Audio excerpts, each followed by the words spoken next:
Yəni Sportinfo'nun əməkdaşının orada çəkdikləri və Sportinfo saytında yayılan xəbər, görüntülər onu deməyə əsas verir ki, orada ancaq yəni ora gedərkən dağıntılar, yəni tikinti yarımçıq qalan bir tikilinin şahidi oluruq. Ancaq itlərin ulaşmağı, itlər necə başlıqda qoyulub, itlər futbol oynayır və eyni zamanda insanlar narazıdır. İnsanlar nəyə narahatdır?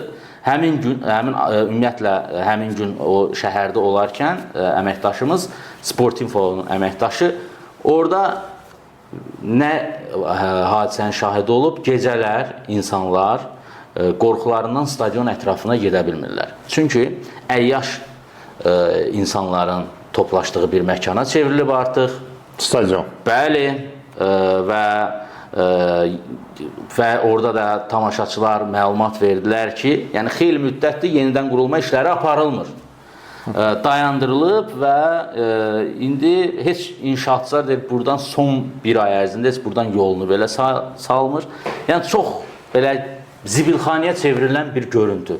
Yəni kim yaxın ərazidə yaşayanlar öz zibillərini gəlib məsəl üçün ora atırlar. Yəni bu dərəcədə. Biz nəyə gətirirəm? Biz deyirik ki, bölgədə bax sən də vurğuladın, futbol olsun. Bölgəmizdə futbol yaşamalıdır. Azərbaycan futbolu bölgələrdən başlayır. Uğurlu nəticələr qazanmaq istəyiriksə, tribunalar azarkeş cəlb eləmək istəyiriksə, bölgə futbolunun inkişafına çox önəm verməliyik və bölgə klublarının da biri kimdir? Şaxtaq klubudur, Qusar. Hansı ki, bu gün artıq 1-ci liqaya vəsiqəni təmin etdilər və bu cür klubun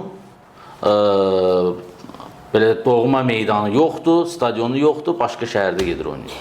Qusar komandası, səhv etmirəmsə, öz qüvvələri hesabına nəyisə etməyə çalışırlar və kənardan elə bir güclü sponsorlar da yoxdur, mən bildiyim qədərilə.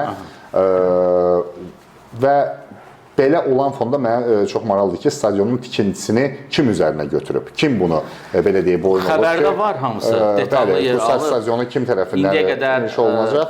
Biz bilirik ki, Qusarlılar Qusarı necə sevir?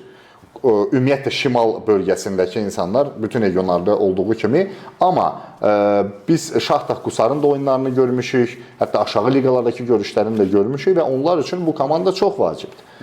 Belə olan təqdirdə, mən artıq bilmirəm, hansı istiqamətdə, belə deyim, günahı göndərim.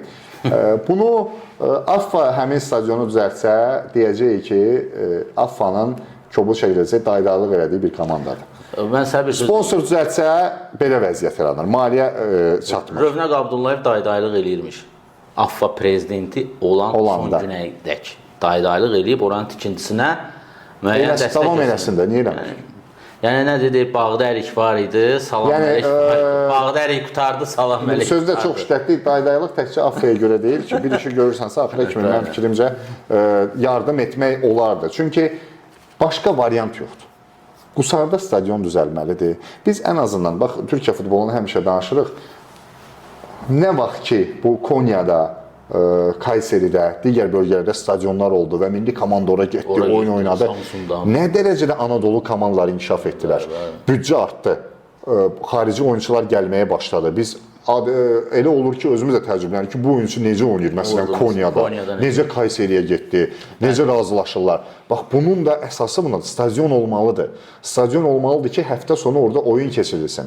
Çünki bölgələrdə yaşayan insanların, belə deyək, İngiliscəsi, entertainment o qədər də çox deyil. Əyləncəsi, vaxt keçirəcəyi yer, o qədər də çox deyil. Onlar üçün, bəli, həftə sonunu gözləyir, hərə öz övladını, öz ailəsini götürür ki, biz gedək Qusarın oyununa baxaq, gedək Şaxtağın oyununa baxaq. Bu stadion, qardaş, olmalıdır ki, orada uşaqlar da məşq eləsin, oyun olsun, bu ailələr də gəlsin. Kənardan da bir dənə sponsor baxsın, desin ki, nə yaxşı komanda, nə yaxşı dəstəyi var. Onsuz da bizdə sponsorların çoxu, sponsorluq etdiyi sahəyə aid olmayan adam vardır. Kimisə orada bir dostu, tanışı olur, deyir ki, mənim bir tanışım var, onun pulu var, amma futboldan başı çıxmır. O da deyir ki, gəl görüm nə istəyirsən sən, penal vura bilirlər onlar, nə bilim, gəl bu pulu getdiylə forma alsınlar. O da 1 ay, 2 ay, deyir, nə oldu, deyirdim, belə olacaq. O da deyir ki, səbirli olun. Başa düşmür axı, yəni, bu dərhal nəsə ola bilməz. Yəni, onda lazım deyir, mən elə o pula oğluma bir dənə təzə cip alaram. Burada da yekunlaşır. Yəni, ümumiyyətlə, davamiyyət yoxdur. Bölgə futbolunun inkişafını deyiriksə, maddi texniki baza çox yaxşı olmalıdır. Mütləq. İş adamlarının futbola sevgisi. Məsələn, bu gün biz Turan Tovuzdan danışırıqsa, mən etiraf edirəm, Ehtiram Quliyev kimi futbolu sevən birinin yəni kluba rəhbərlik etməsi çox önəmli hadisə. Əlbəttə ki. Yəni o futbolun nə olduğunu Nümunə göstərilməsi insana çevrilə baxır. Futbolu bilməlidir. Bir adam futbolu bilməsə, gəlib futbola rəhbərlik etmək istəsə, klub prezidenti olsun və yaxud da idarəçi olsun, fərq eləmir. Yəni o adamdan uğur gözləməyə dəyməz. Mütləq bilməlidir və futbolun içindəki insanlar futbolu idarə etməlidir. Elə futbol... Mən bu fikirdəyəm. Yəni hər zaman da bu fikirdə olmuşam. Tək ki o yaxşı futboldan kənar insan idarə etsin. Amma komandası futbolu bilənlər olsun. Bəli. Ən azından özü, biz bu yaxınlarda vardı bir şəxsin müsahibəsinə də baxdıq, ad çəkmirəm.